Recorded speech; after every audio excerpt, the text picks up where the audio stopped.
48 hours, 2 official reports, 2 whitewashes.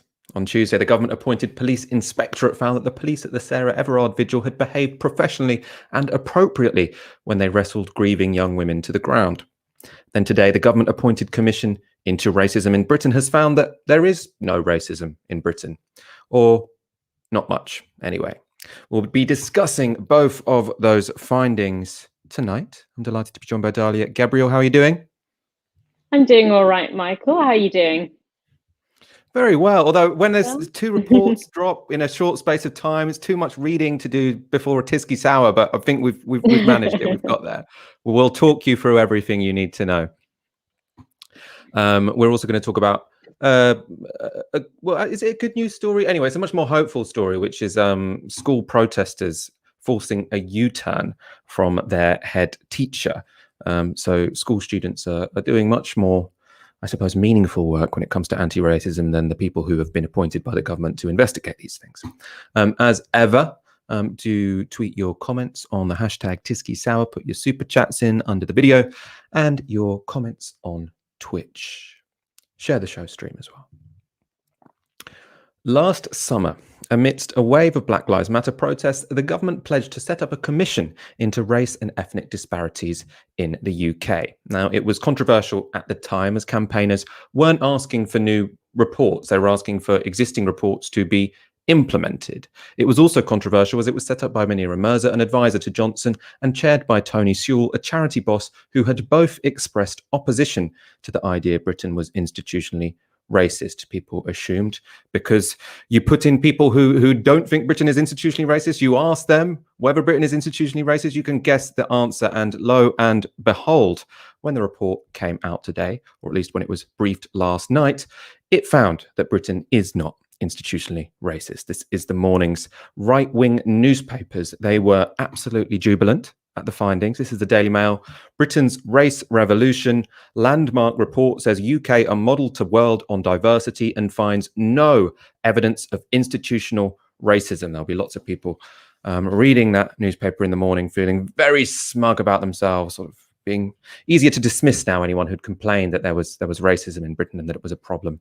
The Times went for something similar. Diverse UK hailed over narrowing of race gap.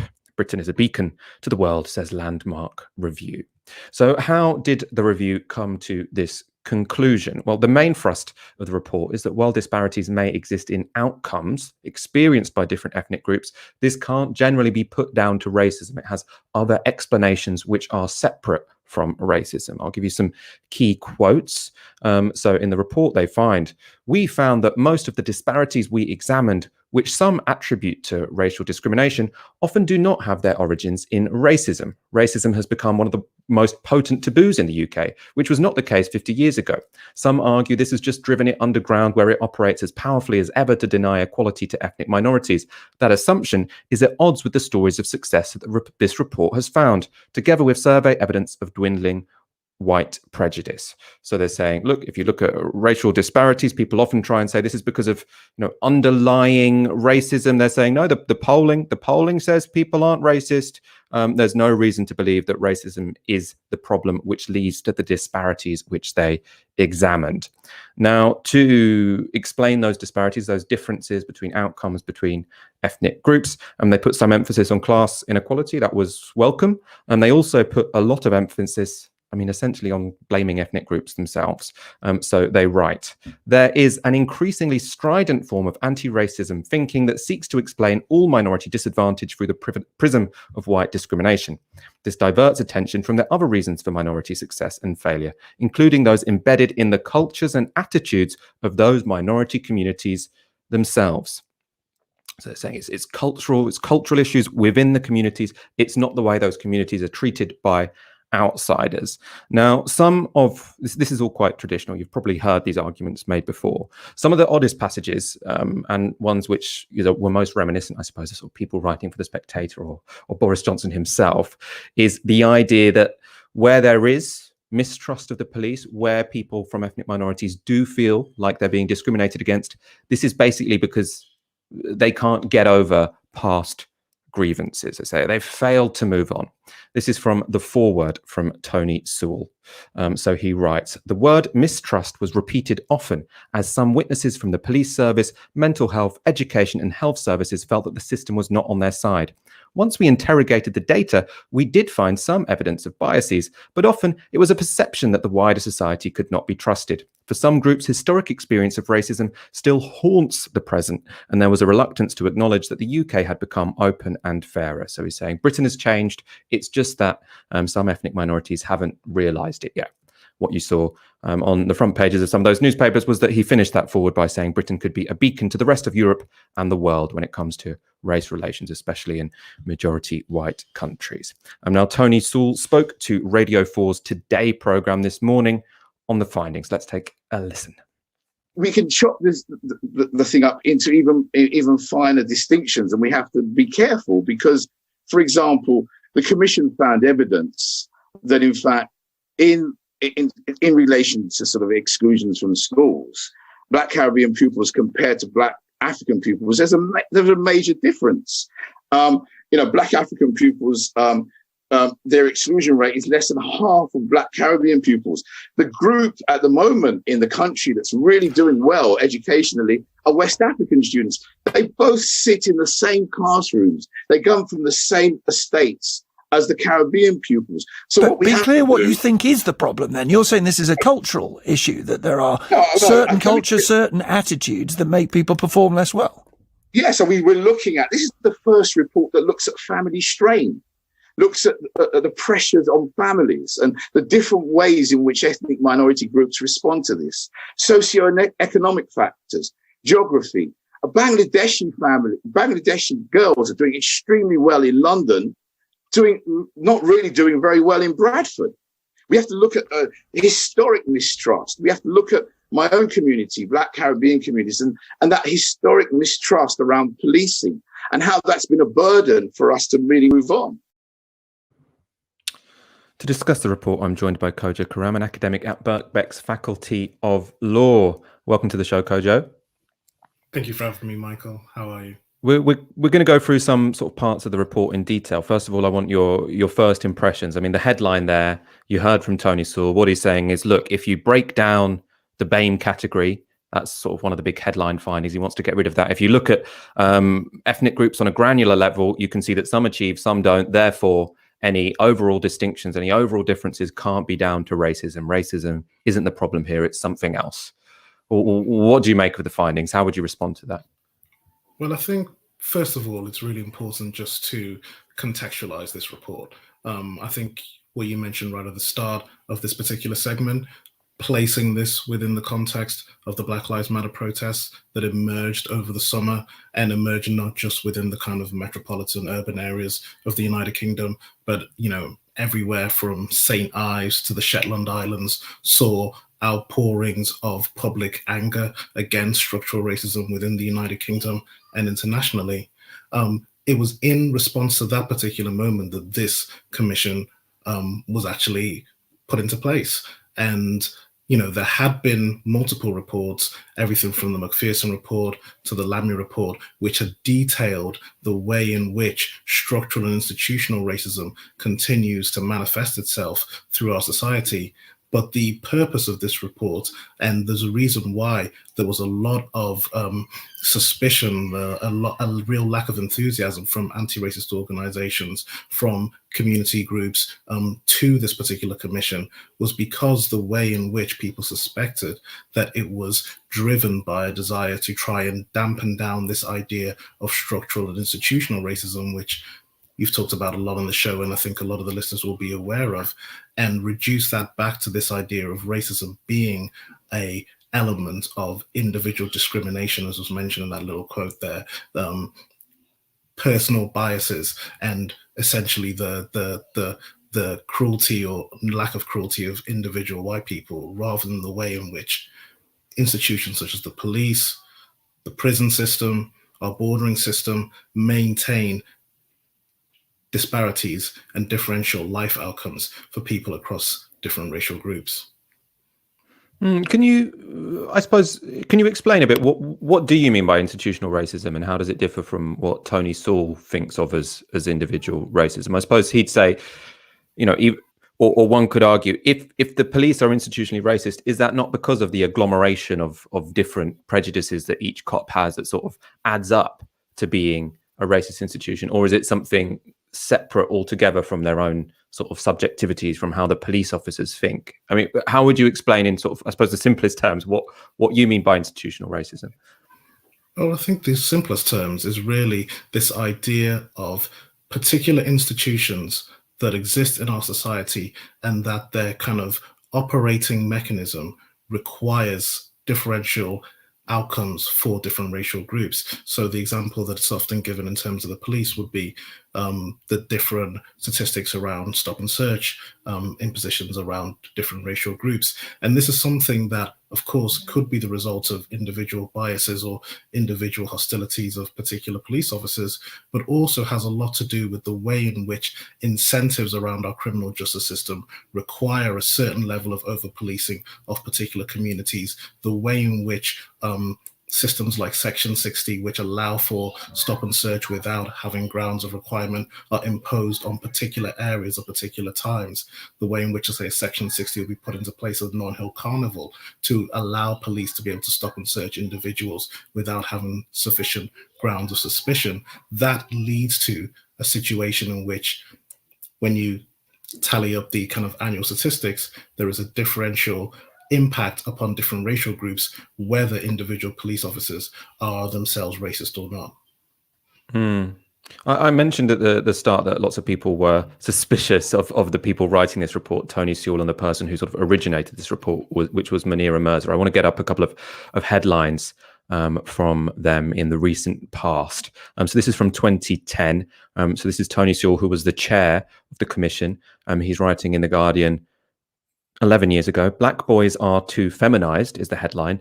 And then the subheading, "More than racism, the absence of father figures is the main problem holding back black kids in school." So it's no surprise that when Boris Johnson chose someone who'd said that in 2010, then they'd find cultural reasons to be to blame, I suppose, for any racial disparities when it comes to educational outcomes. More recently, this is from 2019. Again, this is an interview from Tony Sewell with The Times, where he says, "My mate Rod Little is right. Absent fathers fuel the killing." So subheading there. The educationalist Tony Sewell says black people must stop blaming gang violence on racism and poverty and embrace middle-class values. So again, individualizing the problem, making any unequal outcome between racial groups the fault of the individuals themselves. Munira Mirza, she was the other key originator of the report. So she wasn't on the commission, but she was tasked with setting up the commission. She's a key advisor to Boris Johnson, and she was a regular commentator with Spiked magazine.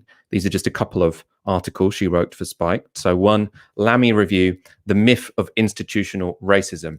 And then she says of that review, "This review could do more harm than good for Black Britons." Now that's particularly relevant, that one, because one concern about this report is it was written precisely to override previous reports, which would have demanded more substantial action from the government. So they read the Lammy report, they didn't like what it said, which is that the criminal justice system is going to need significant reform. So they hired someone who they already knew. Well, actually, Munira Mirza, they tasked someone, because she was already hired, they tasked someone who they already knew didn't like the Lammy review to be responsible for a review which basically overrode it. Another one from Munira Mirza, just to get an idea of the kind of articles she was writing for Spiked. "Stop pandering to Muslims. UK government initiatives to deal with younger Muslims only leave them feeling more alienated from political life." Dalia, I want to get your comment on the originators of this report and whether or not, is there any level on which you're surprised that they came out with a report that said institutional racism doesn't exist? Did you think maybe they were going to be more subtle than they ended up being? Or could we have predicted this last summer? Yeah, I mean, I mentioned this when I was on LBC earlier, but actually myself and a bunch of other people, many of whom people at home will have heard of, were invited to actually be expert witnesses on this report. And we agreed as a collective not to do that. And the reason was very much because of what Kojo outlined, which was that it essentially felt like this report was not being done in good faith. First of all, because of the context, the fact that we had, huge demos in the summer where a lot of the demands and a lot of the analysis of why, not just of racism, but how racism intersects with other things like class and geography, etc., was rather than addressing that actual analysis and the solutions proposed, the government just sort of commissioned yet another report to make it look like it was taking action when actually it wasn't taking any action at all. And I say that because a lot of the work on understanding racism in Britain, understanding institutional racism in Britain, the ways that it manifests, etc., a lot of that scholarship has already been done, whether it's in reports or academic work or books. There's so many just gathering dust on library bookshelves and Parliament, etc. And there's so much that could be already consulted and action that could already be taken. But it's much easier to respond to those protests with a gaslighting report. And obviously, seeing that Tony Sewell was the head of the commission, I sort of knew where this was going. We have a government whose stated aim has been to essentially convince people that institutional racism is a myth. So it's not a surprise that they commissioned a report specifically to argue that institutional racism is a myth by a guy who is well known for saying that institutional racism is a myth. So, it doesn't surprise me that those findings are very much in line with the broader political agenda of the government. And for many of us who were invited to speak, to be expert witnesses, we kind of saw that from the very beginning. And clearly, what's going on here is we had a wave of dissent, a wave of protest over the past summer. And the response to that is to try and gaslight the population into believing that these issues are either all in their head or all their fault. But unfortunately, that's obviously not going to work. It's never worked historically. It won't work this time. And we can see with our own eyes, as we're going to discuss later on in the show, this generation, the generation below me in particular, isn't going to buy it. And the reality on the ground is very different. And I think that whilst there's a lot to be concerned about in the fact that this report is going to essentially give a blank check or a pass to a bunch of institutions and a bunch of organizations to essentially dust off any accusations of institutional racism or even just analysis. It's not even about accusing, it's about analyzing and understanding how racism operates. So that's an immediate difficulty that is going to come from this report, is that it's going to legitimize and bolster a particular kind of gaslighting narrative that is emerging amongst the right. But fundamentally, we have to see that this is a counter-reaction to the demonstration of power and consciousness that we saw in summer. So that kind of gives us a sense of our own, we're not as powerless, I guess, as this report might make us think we are. Let's go to a couple of comments. We have Nick Hook with a $5 on the super chat who says, reminds me of an old joke, government doing well, says government report. That's going to be very relevant throughout this entire show, I think, tonight. Radia D with $9.99, thank you so much. Of course, they found very little racism. Not many people will answer yes if asked, are you racist? That's sort of a reference to them saying in polls, it shows that white people aren't particularly racist, therefore racism has declined. I think there's probably a lot of truth in that. And Adam Barmer tweets on the hashtag Tisky Sour. Novara Media's Tisky Sour is the best left-wing news analysis show out there in a media environment increasingly dominated by right-wing news sources. This is more than welcome. Their website also has excellent articles. Yes, it does. Quite right. Thank you so much. It's very kind of you, Adam Barmer. And a reminder, if you want to get in contact with us and you don't want to super chat, it's easier to get our attention on the tweets because the comments move so quickly on YouTube. I want to go into some more granular detail, I suppose, about how the authors of this report have constructed their argument, which, as I say, is basically suggesting that where you see differences between outcomes among ethnic groups in Britain, it's not because of racism, something else is going on. So this is, I suppose, the key example which has gotten the most media coverage, which they seem to want to sort of put forward as the key takeaway from the report involves education. The report characterises this as a great area of success for most ethnic minorities in Britain. So we can go to their findings. So they say, taking the threshold of strong GCSE passes in English and maths, the white British group ranks 10th in attainment. That's out of 18 groups. The Chinese and Indian ethnic groups outperform the white British group on this measure by wide margins. So they're saying, look, our education system is a beacon of multicultural integration because there are many groups which are outperforming white British groups. They go further because they say that if you incorporate socioeconomic status, or at least control for socioeconomic status, then actually it turns out that nearly all ethnic groups are doing better than white British pupils. So let's go to this. New evidence indicates that attainment is closely related to socioeconomic status once this is controlled for. All major ethnic groups perform better than white British pupils, except for Black Caribbean pupils, with the Pakistani ethnic group at about the same level. Now, the commissioners do say they heard quite a lot of contributions, including from people within educational establishments who believed that there was racism in education, especially sort of subtle racism in terms of what expectations you have for different pupils. However, they dismiss this given the other data. So they write, it is very difficult to judge on a national level the extent to which racism could be a determining factor in educational outcomes amongst ethnic minority groups. However, the fact that ethnic groups within the same system can have quite divergent educational outcomes, and that even within the major ethnic groups there are quite distinct trends, suggests that other factors may be more influential. Indeed, if there is racial bias within schools or the teaching profession, it has a limited effect, and other factors such as family structure, cultural aspirations, and geography may offset this disadvantage. Explain the differentials between different ethnic groups, and a big focus both of the report and of the discussion from Tony Sewell in the press has been the difference between attainment between Black African students and Black Caribbean students. To explain that as one possible thing to draw upon, they look to Oxford professor Stephen Strand, and he writes in a sort of associated report to this one, the immigrant paradigm suggests that recent immigrants devote themselves more to education than the native population because they lack financial capital and see education as a way out of poverty. So they're suggesting that it's potentially because Black Africans are newer to this country that they value education more than people who've been here for 3 generations, people whose families have been here for 3 generations. And they say, it's again, these are explanations that exist within ethnic groups, not about how they are treated from the outside. They also draw upon family structure and expectations.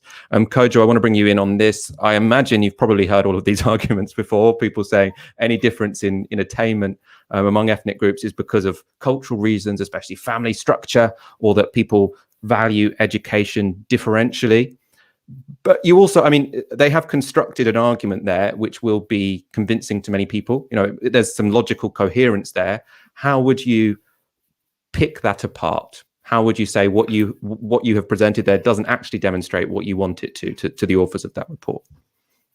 Well, I think that first of all, there's a real ahistoricism around this argument around a certain amount of educational attainment means the absence or at least complete minimization of continuations of racism. The reality is that if we go back to the turn of the 20th century, to the end of the 19th century, you still have elites from Africa and Asia graduating from Cambridge University and the other elite institutions in the United Kingdom, people like Joe Casely-Hayford graduating from Cambridge University, and I don't think anyone would say at the turn of the 19th century that was an era where there wasn't racism because we had that educational attainment. This is still the time when, Sarah Bartman and others are being paraded as kind of human examples of almost barbaric creatures around Europe and London. So educational attainment is not itself a disqualification of the continuation of racism within a particular society.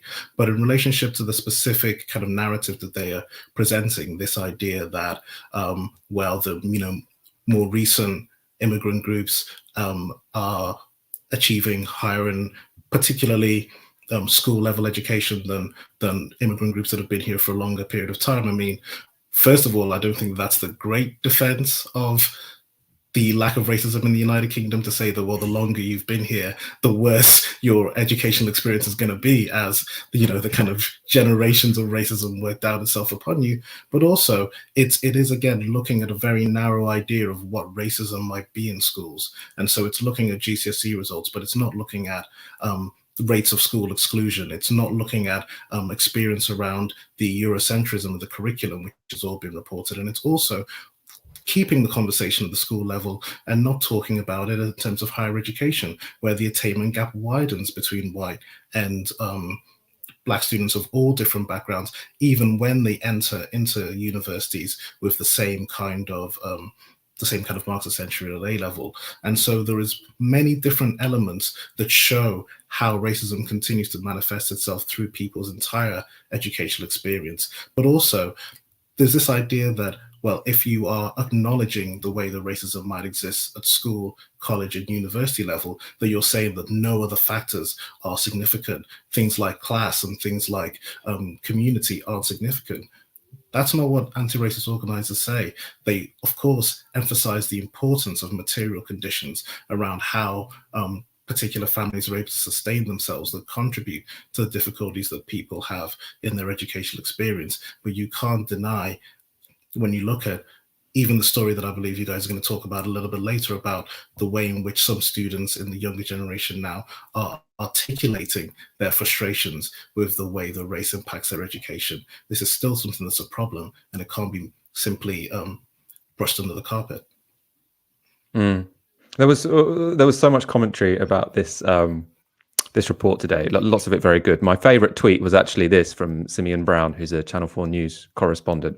So he tweets, "The report mentions family almost twice as much as it mentions bias, and identifies family breakdown as one of the main reasons for poor outcomes. A bold conclusion for a report commissioned by a PM facing his third marriage with an unverified number of children." It is very interesting how, the state is so keen, this government is so keen to moralize to people about family structure, when, we're led by someone who, lived a very, very privileged lifestyle. He can't say, oh, my life's been so stressful, that's why the families are broken down. And we don't know how many kids he's had. His Wikipedia page says at least 6. So very odd. I want to go to the weirdest bit of the report. You mentioned curriculum, Kojo. This is the bit that I think really was like, well, this is weird, which was on ideas of decolonizing the curriculum, or demands about decolonizing curriculum. So in the report, they say, "We have argued against bringing down statues. Instead, we want all children to reclaim their British heritage. We want to create a teaching resource that looks at the influence of the UK, particularly during the Empire period. We want to see how Britishness influenced the Commonwealth and local communities, and how the Commonwealth and local communities influence what we now know as modern Britain. One great example would be a dictionary or lexicon of well-known British words which are Indian in origin. There is a new story about the Caribbean experience which speaks to the slave period, not only about being about profit and suffering, but how culturally African people transformed themselves into a remodeled African Britain." Now, I'm struggling actually to understand the grammar of that final sentence, remodeled themselves into a remodeled African Britain. But Dalia, I want to know your thoughts on this idea that they're trying to reimagine the slave trade, sort of revisionist history of the slave trade that should be taught in schools.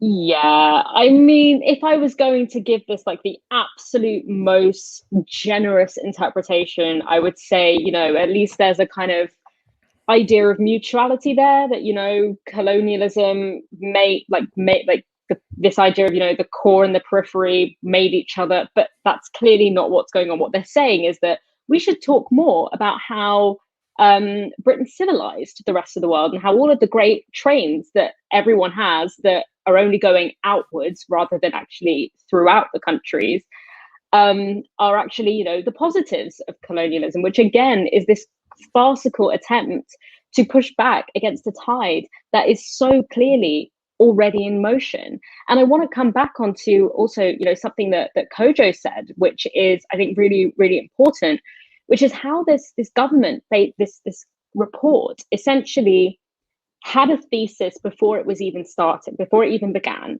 and went into the data it collected, which is actually at times very contradicting to the actual conclusions that it comes to. and managed to kind of define its terms and define the benchmarks of racism in ways that pushed the data to lead towards particular conclusions, and which ironically is actually exactly how eugenics became such a sort of well instituted discipline, even though it wasn't backed up by data, but it was sort of the manufacturing and the maneuvering of data in order to come to predisposed conclusions.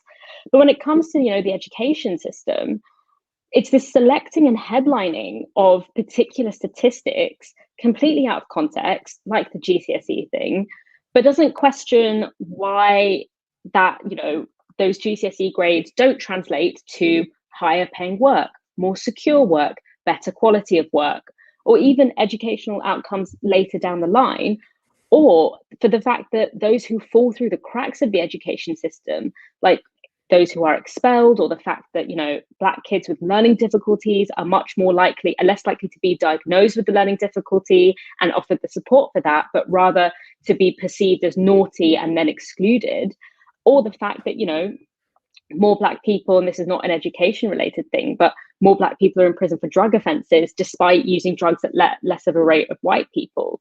So when it comes to trying to answer those questions, it falls back on those classic things of, this is ultimately the fault of communities who are inherently, culturally, biologically, physiologically different from communities that do better in those ways. But as Simeon Brown's tweet mentioned, accusations can be leveled at all different kinds of community. No community is innocent. No community is perfect. Perfection and innocence shouldn't be the benchmark for basic dignity and rights. But when other communities express those things, they aren't blamed for social disorder and inequality. And, the double standard with our Prime Minister and the way that Black families and Black people are spoken about. And also on the topic of Black families, there's no conversation on how, the higher rate of incarceration of Black and brown men might also be part of why families are being torn apart. The nature of our migration system is also why families are being torn apart, but rather it's seen as some kind of moral corruption and moral failure of those who we want to reproduce those systems of exploitation and neglect against them. Kojo, before we let you go, I want to bring you in for your comments on where this report leaves us and where it leaves the anti-racist movement in this country. I mean, clearly the government think this is going to be, a victory to make the kind of anti-racist organizations and anti-racist NGOs like the Runnymede Trust try to make those seem more marginal. They say, we've got this official report which says institutional racism isn't a big problem, therefore you can ignore these radical left critical race theory lefties and listen to us, listen to Tony Sewell. How effective do you think that strategy is going to be? What do you think the sort of strategies for resisting that move from the government are going to look like in the weeks, months and years ahead? I'm actually optimistic in terms of, I don't think that this is going to be very effective. I think that essentially they've overshot the mark. As a educator, I always say to my students, when it comes time to assessment, if you're going to cheat, just don't make it obvious. Okay. And with the title of Britain as a model for the rest of the world to follow in terms of post-racialism, with that being the kind of takeaway headline, this idea of Britain as this kind of post-racial shining city on the hill that the rest of the white world has to aspire to. I think, even people who might not be invested in anti-racist struggles, who might just be, relatively centrist and thinking about these questions around race a little bit more keenly following the summer, are going to look at that and think that's essentially ridiculous. And I think that this is a mistake that they've made in terms of trying to present a report that they could use to discredit all the other reports, going all the way back to the McPherson report, which, remember, wasn't a kind of radical leftist piece of propaganda in the way that it's been presented to be now, but is a report that was produced by a former British Army major and High Court judge who at the time of his selection was seen as being selected because he was a particularly conservative candidate. Through his investigation of the Metropolitan Police Service, he is the one who kind of really establish this idea of institutional racism within the British political lexicon. And I think that this kind of report where, Britain all of a sudden is seen as this kind of post-racial utopia, and we all need to go back to the miracle of Danny Boyle's Olympic ceremony, as it constantly refers to out through this report, is something that I think a lot of people, especially all those people who over the summer in many different areas of the country, from our big cities to our little villages, came out into the public square during a pandemic to try and understand and express their frustrations with the way racism continues to affect our society. Those kind of people just aren't going to be convinced. And I think we need to, as people who are anti-racist organizers or committed to the left, really make that point very clear. Kojo, Karam, thank you so much for spending your time with us this evening. Insightful as ever. Thank you for having me. Take care. That was Kojo Karam, academic in the legal department at Birkbeck University. It is interesting, actually, comparing this report to the reports which were released quite recently, for example, the David Lammy report, which were also under Conservative governments. And it shows us quite how different the project of the Boris Johnson government is to even, the Theresa May government. And she there was sort of trying to construct, quite a socially conservative movement, but she still was willing to countenance the fact that there was some sort of institutional racism in the country. People were generally reacted quite positively to that Lammy report. It seems like this report, in a way, has been written directly to piss off Black activists and people of color who work in campaigning organizations where they're focused on racial injustice. And it looks to me like a report which was actually written for white people. It was written for white people to say, yes, no, we wanted Boris Johnson to stand up for this country. They've done that.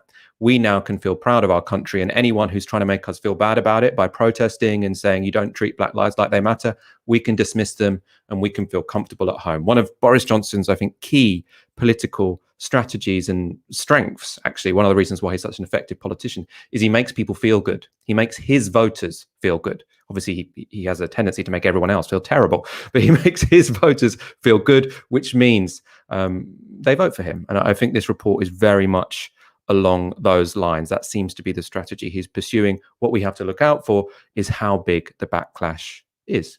And we have 2,000 people watching. If you're enjoying the show, do hit the like button. It helps us on the algorithm.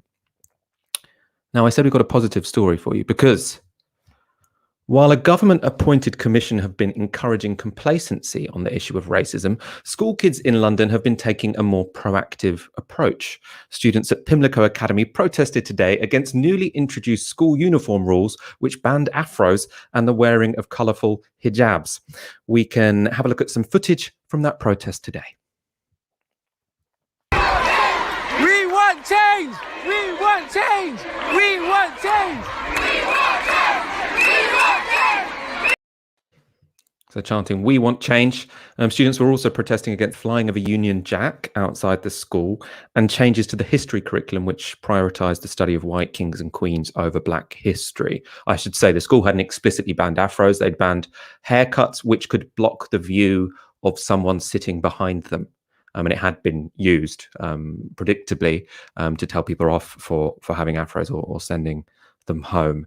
A school student spoke to The Guardian about the changes, the changes they were protesting. So they said, "We believe the school has unfairly targeted groups of students. The school should protect marginalized races, religions, and other groups instead of target them. We should see ourselves and our backgrounds represented in our studies. There have been a lot of changes recently. Previously, Pimlico may not have been the best school, but we were represented and we felt we were heard when we raised issues. But now that's not the case. The flag has become a symbol of us not being listened to. It's strange, but feels like we are being colonized." That's from a pupil at Pimlico Academy speaking to The Guardian. Now, those concerns aren't just from students, and they've also been reflected among parents and teachers. National Education Union members at the school are understood to have held a vote of no confidence in the head teacher, Daniel Smith. He was appointed to the role last year, so a relatively new head teacher who's brought in quite dramatic changes once he arrived. The Guardian also had some great commentary from parents from the school. So they wrote, "One mother who has sons in both year 9 and 11 said she felt the school had gone downhill since the new teacher had joined. The school was a really happy environment and my sons were flourishing here, but now my son is always scared of getting into trouble for silly reasons. She said her son had received a detention because his afro hair had been deemed not to fit in with the school dress code. The school asked me to come in and said that we needed to change his hairstyle, and I refused to, she said. This is his hairstyle and his identity. Why do they want to change that? He is very happy with his hair. Another parent who has a daughter in year 11 said that her child was taking part in the protests because of safeguarding issues rife in the school, which had become an unhappy place. Racism is rife in the school and there's a lack of safeguarding. The staff are frustrated of the new setup, the new regime and the head teacher. It's a very unhappy place. So you can see there, the effects that these changes were having at the school. I thought, it was really sad to hear a parent saying, my child was having a successful and happy time at this school. This head teacher's come in, who is basically, it seems, I would say, by the perceptions of the children, because I want to be careful in terms of, whether or not I impute things on people I can't be 100% sure about. But no, I think we can talk quite objectively here. The changes that have been made do seem objectively discriminatory. And that has severely affected not just people's experience of going to school, but their attainment. Saying all of that, there was some good news today, though, because in response to that protest this morning, the school's head teacher has conceded to the student demands. Let's take a look at the celebrations.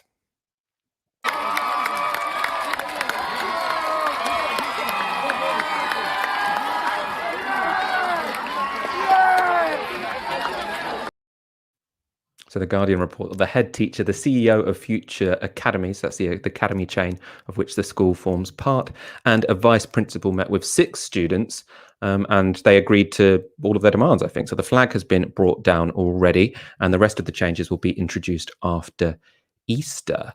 So a very successful protest movement from some secondary school kids. Dalia, obviously it's quite upsetting, the events that led to these protests, but with the conclusion, it almost seems to me, this could be like a Netflix movie in a year's time, an inspiring story about kids rising up against a nasty head teacher, to further the cause of racial justice.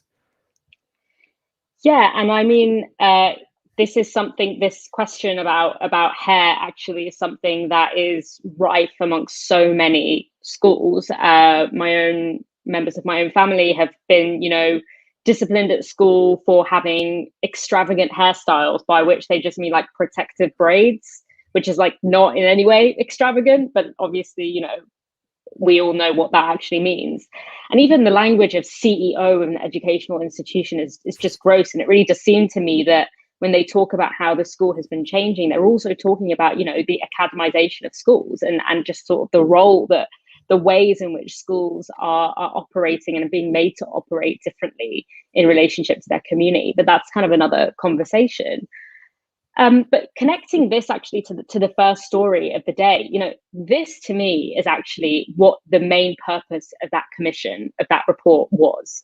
Nothing to do with sort of looking into institutional racism or all of that, but it was to respond to this increasing tide, especially amongst young people, of incredibly astute analysis of capitalism, race, gender, climate change, who won't settle for things that the generation before them settled for just representation or tweaking around the edges or just straight inclusion, who are understanding as well that the political system increasingly is not set up to actually respond to those concerns, as we can see by the immense generational divides that have defined the past several elections. And so they have been looking, whether it's through the climate strikes or these kinds of demonstrations or what happened over the summer, they are looking to other ways to get their voices not just heard, but acted upon. It's very easy to listen.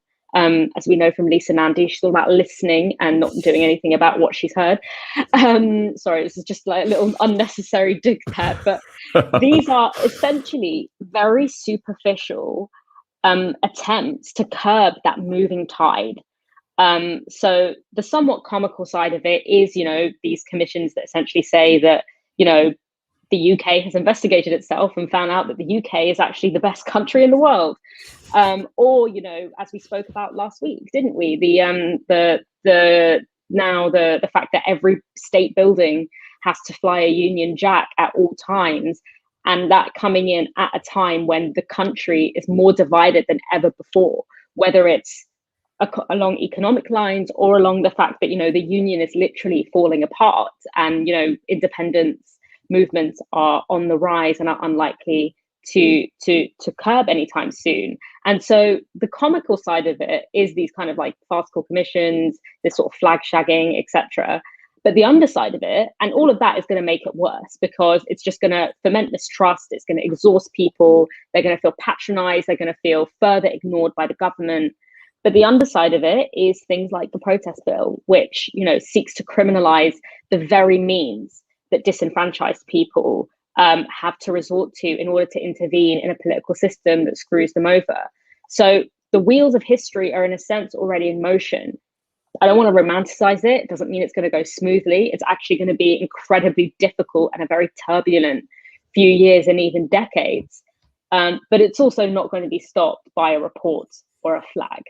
So I think that, connecting the earlier story and the way that the students have responded to injustice in this way, they're actually much more connected. They're not separate stories. They're actually kind of a call and response to one another in a sense. No, that's really interesting. And I do think, the different analyses of the relationship between that protest and the report is, on the one side, are the government trying to encourage, curriculum in school, which will, I suppose, blind people to racial injustices in this country, and so therefore sort of create a student body and a younger generation who are less alert to racial injustices? Or are they not really, or do they just not care about what happens in school? And as I say, this is all to try and delegitimize that younger generation of activists among a completely different section of the electorate. So it's who was this report for? Is this report for young people from ethnic minorities to say you shouldn't feel that racism is constraining you because it's not as bad as you've been told to believe? Or is it for white people across the country who tend to vote Tory to say, look, even if you see hundreds of thousands of kids and young people and people of color saying racism is a real problem, you have license to ignore them because we had an expert panel which says they're wrong, and you guys, when you say no, Britain's a great country to be non-white in, you're right. Dalia, I suppose quickly your thoughts on that. Which one of those do you think it more is? Do you think that the government are seriously hoping that they can sort of influence the ideology and the expectations of younger generations in this country, or do you think this primarily is for older white voters? Well, I think the point is that the job of the report is not to convince anyone of anything different, right? In that, I think what you say about, the fact that Boris Johnson was kind of elected on this platform of, especially as this kind of dissent becomes more and more likely, as, things like strikes and protests and all of these things become more part of our everyday life.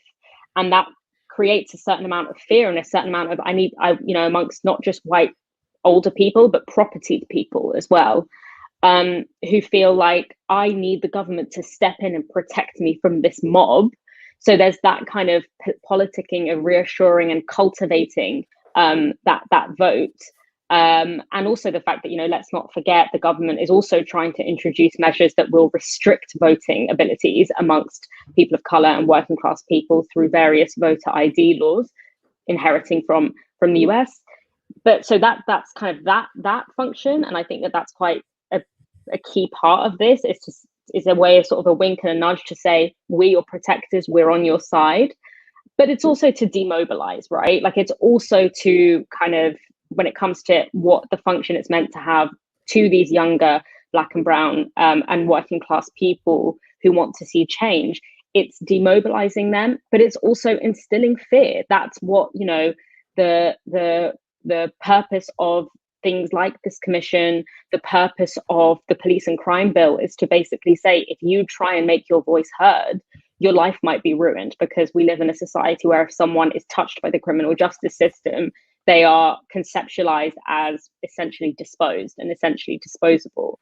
So it's to sow fear, it's to demobilize, it's to gaslight, it's to, essentially make it seem like you trying to achieve this collective change is no point. There's no point in that. So you might as well just focus on yourself and your own advancement, which is kind of the logic that in a sense shapes the report, which says, if you just, some ethnic minorities do better than others because they just have will and they just are better. It's that kind of sense of, look, this whole collective solidarity change thing that you're going for, it's not going to lead you anywhere pretty. So you're best off fighting for yourself and going through that kind of much more individualist way of moving through the world. So I would say that's the kind of dual function: to reassure on the one hand, demobilize and scare on the other. That's super interesting. I hadn't actually thought of that as this report being not to persuade people that racism doesn't exist, but to persuade people there's no point in even trying to change it. You should just look out for yourselves. Sort of echoes of the new Adam Curtis documentary, sort of. It's reminding me of. You're watching Tysky Sour on Novara Media. If you are already a regular supporter, thank you so much. You make this show possible. If not, please do go to novaramedia.com/support. We are funded by you guys.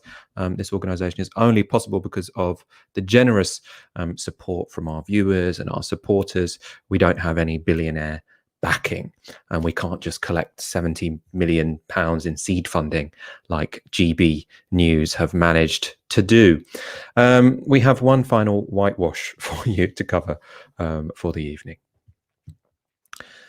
When a vigil to remember Sarah Everard ended in police wrestling women to the ground, the public response was one of outrage. The scenes were particularly unpleasant because of the relationship of the police to Sarah Everard's death.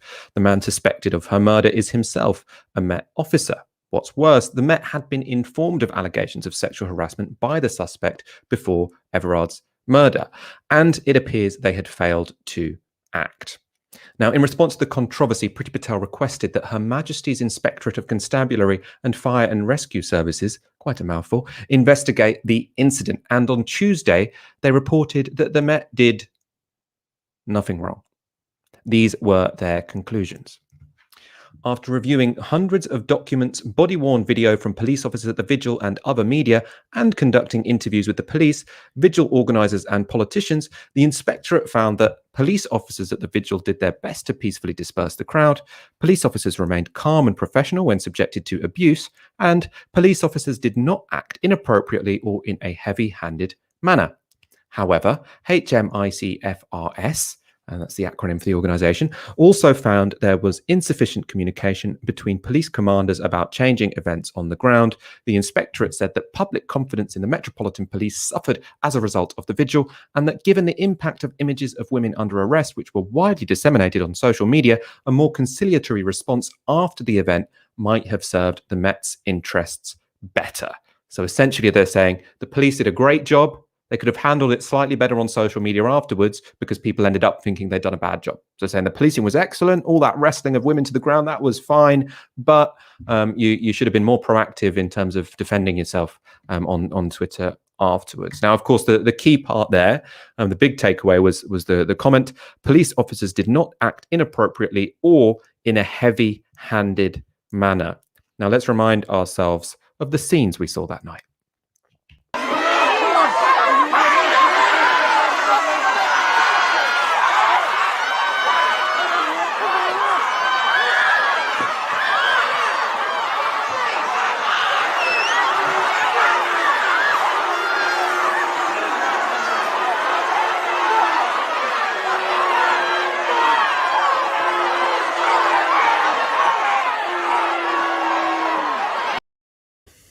They're young women getting dragged away by police when they're just, standing very peacefully at a vigil next to flowers that have been laid to remember someone who was tragically murdered.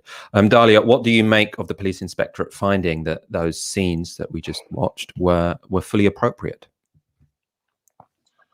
I mean, it's a somewhat comical day, isn't it, for reports? I mean, I'm expecting the next Westminster Commission to be DJ Khaled investigating him and all of his friends and finding out that they are, in fact, the best music. It's just absolutely ridiculous. But, there is a long history of the police and of state institutions who are supposed to do impartial investigations of the police, whether it's the inspectorate or the IOPC, previously known as the IPCC, investigating the police either through sort of regular reviews or through, being the institution that people go to with complaints about police conduct. And and finding that the police did nothing wrong, and failing to hold the police account, or failing to connect these outcomes of violence or of oppression to structural issues within and of the police. Every prosecution of a death in police custody over the past 15 years has ended in acquittal, and found that the police did nothing wrong. We recently had Alice O'Keefe, who is I think she's part of the inspectorate, or has some kind of role, and was involved in the delivery of a report that was, released this month on protests and on the policing of protests. And she said that in her experience of being within that institution, the inspectorate showed repeated bias in favor of the police and against peaceful protesters.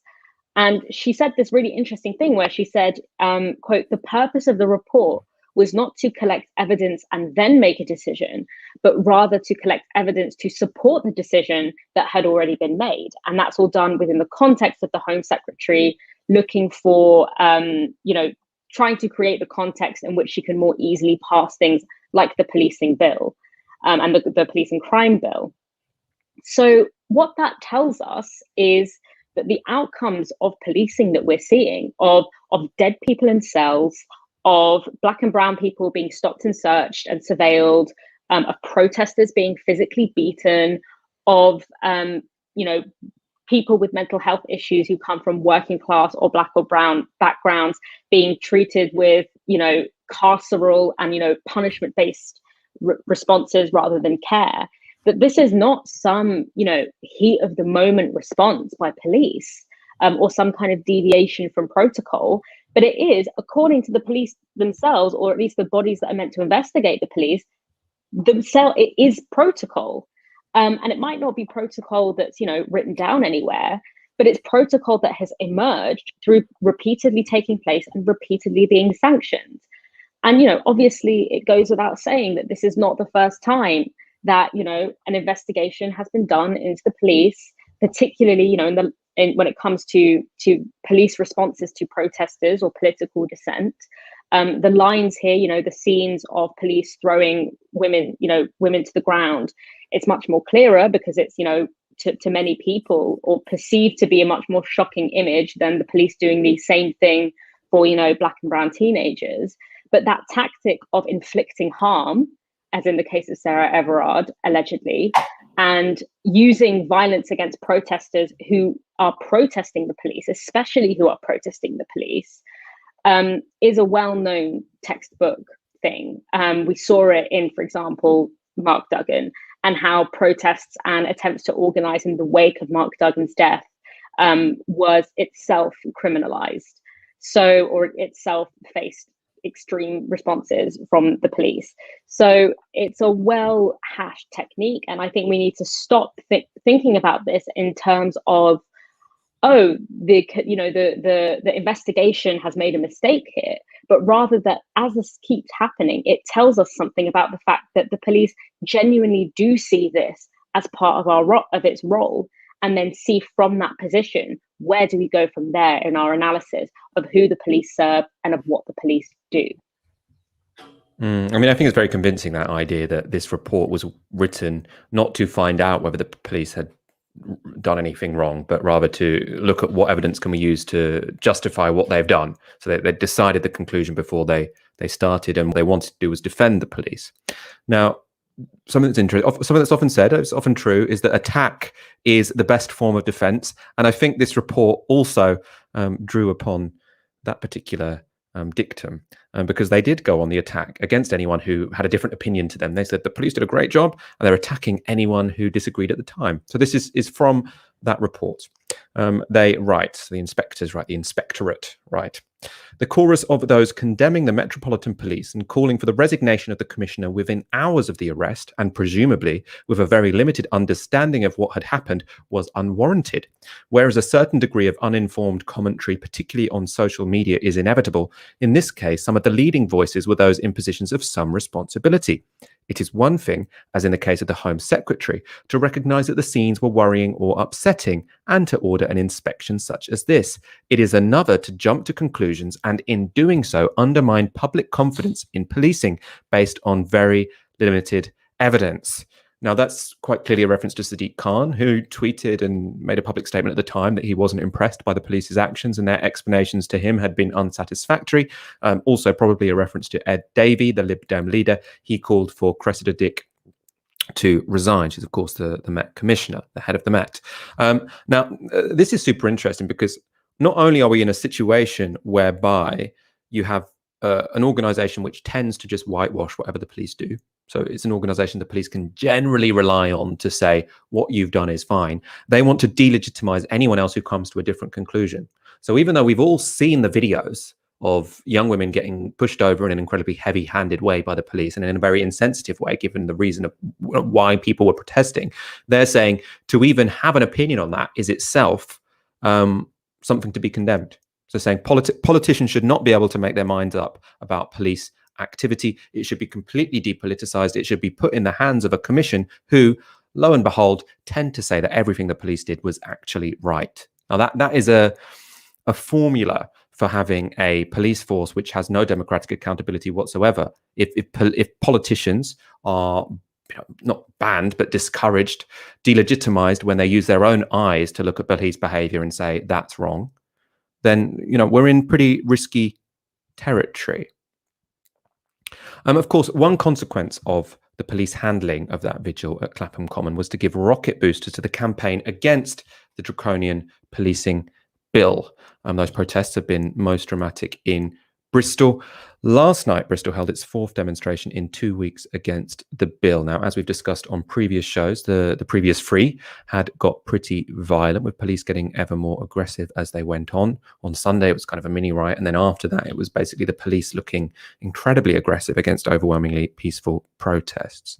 In terms of what happened last night, my colleague Ribka Brown joined the protest to report on what went down.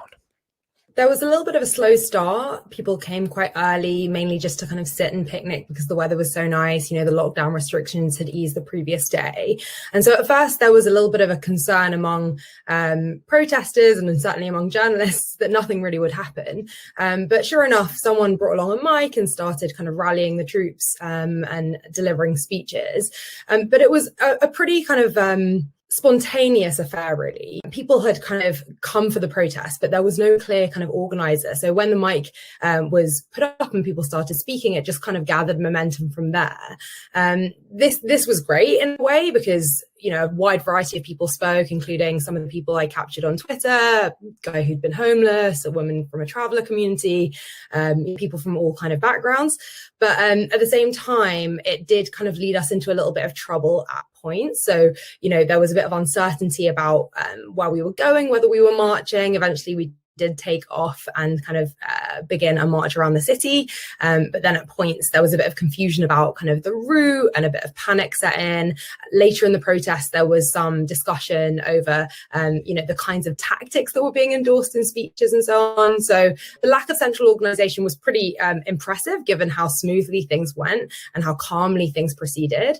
But at the same time, it was quite a stark contrast to the protests which I attended, or at least the protest on Sunday, I think it was the 14th of March in Parliament Square, organised by Sisters Uncut, which was, much more organised and kind of smooth and sort of ideologically unified, let's say, whereas this seemed to sort of be a little bit more kind of a broad coalition of people, some of whom didn't really necessarily seem to see sort of eye to eye about certain aspects of the protest. But broadly, it was peaceful. Police kind of let everyone do their thing. But then one thing I noticed just as I was leaving was a few dozen riot police leaving a nearby car park next to where protesters had kind of been staging a sit-in. They were on standby. What can we look forward to this weekend? I think there's lots of protests planned, both in Bristol, but across the rest of the country as well. Can you give us a preview? Yeah. Well, so this weekend there's supposed to be kind of protests, as you say, in multiple locations, but I think all with slightly different organizing groups. So again, I think how those protests play out will be a bit unpredictable. I know that Sisters Uncut are doing some work behind the scenes to kind of form coalitions between different groups. Some of those organizing groups, I imagine, are included in that. But because, you know, the central organizing, particularly in the Bristol protest, is non-existent. It's hard really to say what will happen. Most people, when I ask them, how do you find out about this? Like who's rounding everyone up? They sort of didn't know. It was quite almost quite a social mediatized kind of viral spread of just like you know, invitations being shared on social media. So it's not entirely clear how people are being kind of gathered together and like who will be coming along on Saturday. But certainly people did seem to think that more people would be present. And so I think we can probably expect a bigger police presence. But whether or not there will be kind of intervention from the police is hard to say. What became clear to me actually on Tuesday, yesterday, in fact, was that police intervention is somewhat arbitrary. You know, things had been going in a similar vein on Friday when things really kicked off, but yet the police intervened. Riot police kind of descended. So whether or not things take a kind of violent direction in terms of police intervention is quite unpredictable. It seems there isn't necessarily it isn't necessarily responsive to tactics of protesters, despite what we hear from the police. Rivka will be in Bristol this weekend, I think, or she'll definitely be at some of the nationwide protests. So do make sure you follow her on Twitter at Rivka Brown to find out the latest goings on the streets of Britain. Also, you can check out her articles on novaramedia.com. Dalia, thank you so much for joining me this evening. We'll have to look to see if there's been another sort of explosion of social movements and protests this weekend before I see you next week. I look forward to it.